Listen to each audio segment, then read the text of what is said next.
welcome to episode 42 of the Webcomic Beacon Presents first issue. I'm Marcus. I'm Melissa. And I'm sick. I'm not that sick. This week is Justice League Dark #1 from DC Comics. Alright, so if we already didn't have enough Justice League comics, this one's dark. As far as the cover goes, it's kind of trippy, actually. Yeah, I'm digging this cover. I love the art style, personally. Yeah, the art style on the cover is very similar to what's inside, and I really like the quality of the coloring on this. Yes, it's a comic, especially. There's this kind of colored pencil sort of feel to it. It's very sensitive to skin contours, in the line art, the facial expressions are great. It's very nice art. I really like it. It reminds me a bit of like the kind of painted sort of look that you get sometimes, but clearly with a very different tone. Yeah, it's very really minimalist. nice. It's not too terribly detailed, but it's very, very nice. This is enough to very accurately invoke the human face. This is the antidote to the rubbery comics that we're usually seeing. Indeed. And the way that everything's kind of twisted and squished in places actually does a really good job preparing you for what you're going to see when you open this up. Right, and it's not a typical sort of group shot. It's also not really as much of a scene shot. It's more of like just a trip, like a mishmash of like scenes taken out of like old B horror movies, just kind of swirled together in a cauldron, maybe. Yeah. So very cool cover, and I've never heard of Justice League Dark. Well, it's brand new, so it is okay. Yep. So we open it up. Hey, this chick has shown up before in another comic, hasn't she? Yeah, she's from the Etrigan comic. Yeah, the Demon Knights. Yeah. Well, we don't know if it's exactly her or descendant or something. Yeah, so I was wondering. Her name's Xanadu.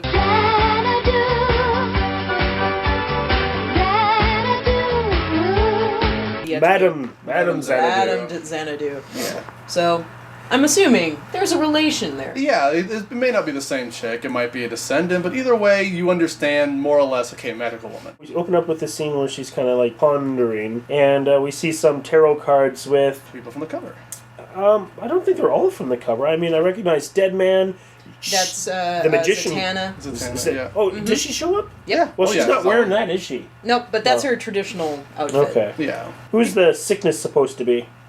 Maybe the guy with the so-called vest that's actually a trench coat. The guy at the bottom is John Constantine. Yeah, that's Constantine you meet later on. And then the fool we meet in the next page or two. Next page. A girl walking down the street, and actually this is a really nice scene. Yeah.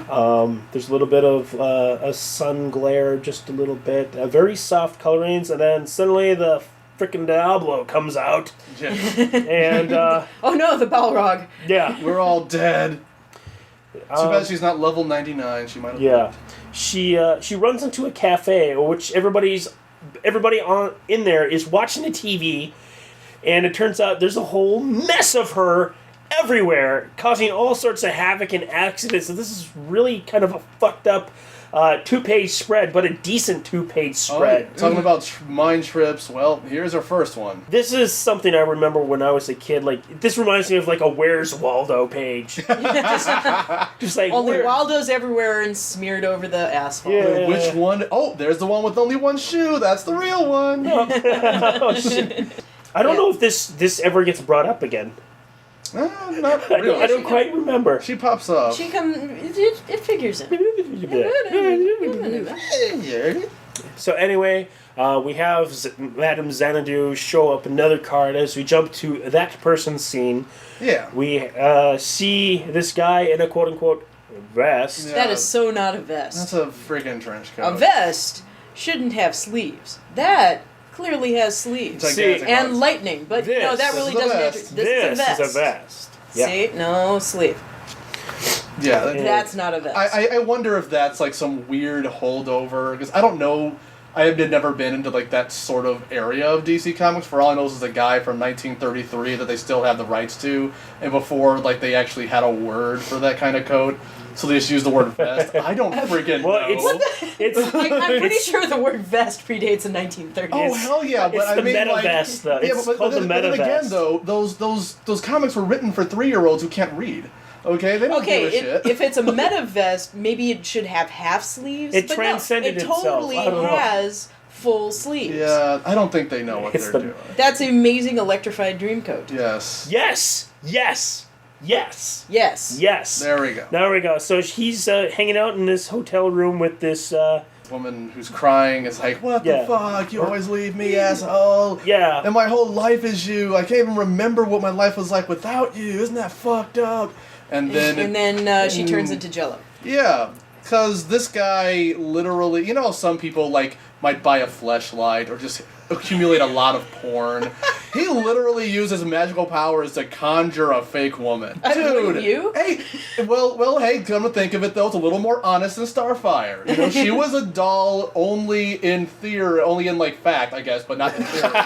This chick's a doll in theory and in fact. Well, it's really, this is a very crazy scene because she is obviously self-aware. Yeah. She's very self-aware, which makes this kind of creepy, yeah. Suddenly it's not as cool as it was 10 seconds ago. And another great thing is that the Holosimmons is available whenever I need him. The only problem is the manual says if I play with him too much, I can go blind. I don't think that's true, though. Yeah, wait. I thought you were the Holosimmons. No, I'm the real one. You are? But I have so many memories. My first kiss, graduation, my wife and kids. It has to be real. It has to be! What does my life mean? Yeah, I forgot to mention, they become self-aware after a few minutes. That was kind of creepy. It's like, so you literally created a it's not even like she's not real. She's more real than Starfire. And then she just friggin' melts into nothing. I'm like, this is the most screwed up page I've seen in a while, and I actually am getting interested. Let's see how this goes. But we move on from there to another scene, to a really cool scene, which it's a Shaq and Courage the Cowardly Dog. It's sweet. Yeah, sweet. And apparently there's this letter that has all of Infinity stuck inside of it with this sort of like enchantress that's... She's an evil enchantress, she does evil dances, and if you look deep in her eyes, she'll put you in trances. And then we check back in with our lady friend here, and... Well, other shit is happening, such as books falling from the sky, killing people, cows giving birth to mechanical meat slicers. It's like, oh, I'm starting to like this. There's some screwy shit going on. I'm starting to like this book at this point. Like, okay, this is pretty awesome. It's just kind of... I don't know. Like Smokestack becomes self-aware. Yeah. I was like, what the fuck is going on? And then we cut to, I guess, Justice League Dark headquarters with because Batman. And this is where I was like, oh, god damn it, you were doing so well. Because I'm looking at, I'm like, Superman, okay, why? Wonder Woman, why? Cyborg, why? Batman, well, because Batman, so no reason asking why. So here's the Justice League part that makes sense of the cover. Oh, I remember these guys. These guys are in Justice League. But I'm still kind of like, geez, does this ever fuck up the tone that we had before? I kind of like this almost helpless sort of tone that they have. But the thing is, there's a point to putting these characters in because Superman in ancient Superman history is mostly he's vulnerable to magic. Yeah. So putting him in this situation up against an enchantress sort of character points out that bit of history for new readers and displays why it might be useful to have a different Justice League that specializes in the magic thing. Well, the one thing I wanted to bring up, we got Cyborg here, which graced the cover of Justice League #1, but wasn't in there. Well, he was there, but he was still human at that point. Oh, was he? Yeah, he was a football player. Of course he was. Yeah. Look at his body type, come on. Granted, this is a robot. This is a cyborg body. Really? No, I just wonder, like, okay, there's some guy playing football, this kid's dad knows stuff, and it's like... Yeah. Anyway, so we have. Apparently, I'm dead. But Cyborg's basically. I totally know who Cyborg is. Yeah, but he's only in like 2 pages, 3 pages of any of the DC 52s. It's like. Yeah, well, I guess why they not tell us didn't anything wanna- about him? Well, I guess except if you count that 1 or 2 pages of that football scene. But That still keeps a streak alive, 1 or 2 pages per comic, if when he shows up at all. Yeah. Yeah. So it's really cool as they start entering. Holy shit! This freaking Enchantress comes out of this. It's something out of X-Files. I love it because it reminds me so much of that horrible librarian from Ghostbusters. And I was like, holy shit, the librarian is coming for Superman. Did you know that Bernie Wrightson designed the librarian? Yeah, and the original one was like really freaky, and they couldn't actually use it, and it got used in a horror movie later. Yeah, like the version in the movie is actually the toned down edition. Yeah, and the thing they do bring up is the whole magic versus science and how it works in the same world. Because usually, if you have a comic continuity, it's usually one or the other. Yeah, or at least an American stuff. yeah, or at least one can be partially explained. Yeah. But and Cyborg's basically saying is like, why he doesn't like magic because all of his stuff is 100% science, and even Diana is a bit magic. Yeah. And Superman, well, is sci-fi. alien. Yeah, he's but- sci-fi. So that's why he kind of gets annihilated here. He's like, oh, I'll be fine. Oh my god, the teeth! It's like, I promise I'll go to the dentist. This is what happens when you don't brush. Yeah. Although I'm still like, okay, this might have been a time where this armor suit would work. And I was like, nope, they're sharp enough because of the armor. Like, What's oh god. magic? Yeah. Yeah, well, Magic that's- teeth. They're magic teeth. Well, yeah. But I love this bit of description. The reek of skinned babies and sliced eyeballs. Now, how would you know How that smells this like. reek? Yeah. It's- The other thing I wow. could think of is the idea is that since it's magical, it's giving you the impression, like, psychically. Nah, But what maybe. it's supposed to see, smell I've like. had So, my teeth. I've had my Yeah. wisdom teeth out. Teeth smell. That's yeah. true, they do. Oh boy. Now, why they would smell like skinned babies and sliced Yes, eyeballs, I don't skinned know. babies is pretty specific. Yeah, there's some Yeah. crazy visuals going on with this teeth. Yeah, Superman's Obviously, into that they've one. had some digital help for this. Yeah, but you It's know, still it still has incredible, a very crazy nice, looking. very nice Yeah. hand-drawn quality. And so basically, it's like they can't fight this thing, Mm-hmm. and Batman's all like, "I'm gonna do it, I'm Batman," Grr. And Zatanna's like, you're gonna get your ass whooped worse than they did. You don't Mm-hmm. have anything even like close to their advantages. She's like, Zatanna, you can't do this alone. Come back. You must have friends. I know. Yeah, but And so Zatanna goes, and Like, yeah, I'll be casts fine, a spell, I'll- and binds his feet to the floor, and she goes off to Yeah. do her thing. and Because it's Zatanna, and yeah. Zatanna's cool. and then Keanu Reeves, who's blonde now, apparently Oh, yeah. shows up. 'Cause- Well, it's Constantine, and Yeah, you know, was Constantine originally blonde? yes, yes.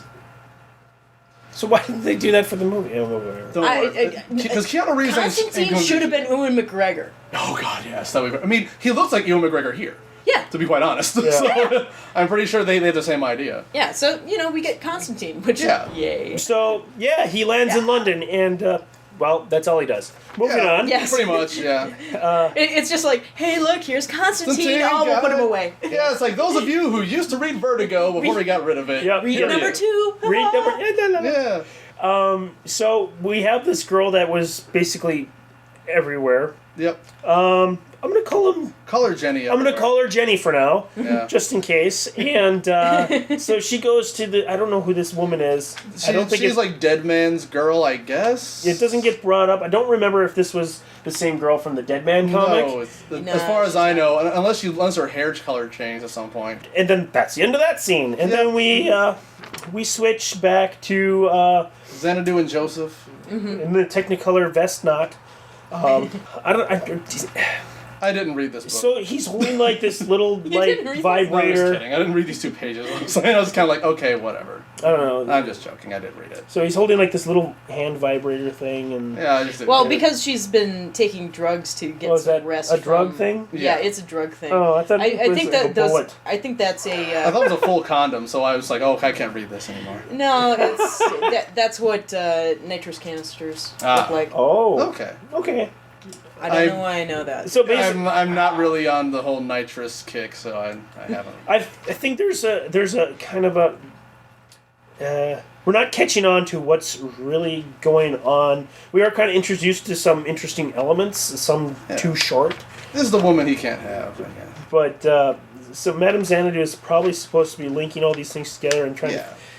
It's like they're also trying to figure out what's going on, and she's having fucked up premonitions. And then there's can't talk. Yeah, some very very foreshadowing. Yeah, she's having fucked up premonitions, and that's why she can't. Actually, you know what? If I would recall to the Constantine movie, does this scene kind of look like she might be envisioning? I don't think they really consider the Constantine movie. I know, but it could still be a visual element. I don't know. Well, it could be the one thing that the artist liked about the movie. Yeah, or it could just be her premonitioning. That's what I'm guessing it is. But read the book to find out what we're talking about. Yeah, this comic. I don't know. What do you think?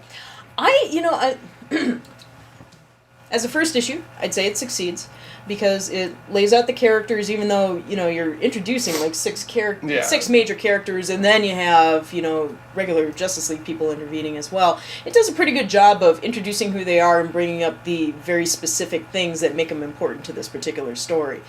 I like the art a lot. I think it's a decent start off, and while it doesn't say here's your new super team, that's pretty clear of where it's going, and I like that concept. Yeah. For myself, I'm thinking I'll give it a succeeds, but just barely a succeeds. It's not really a meh.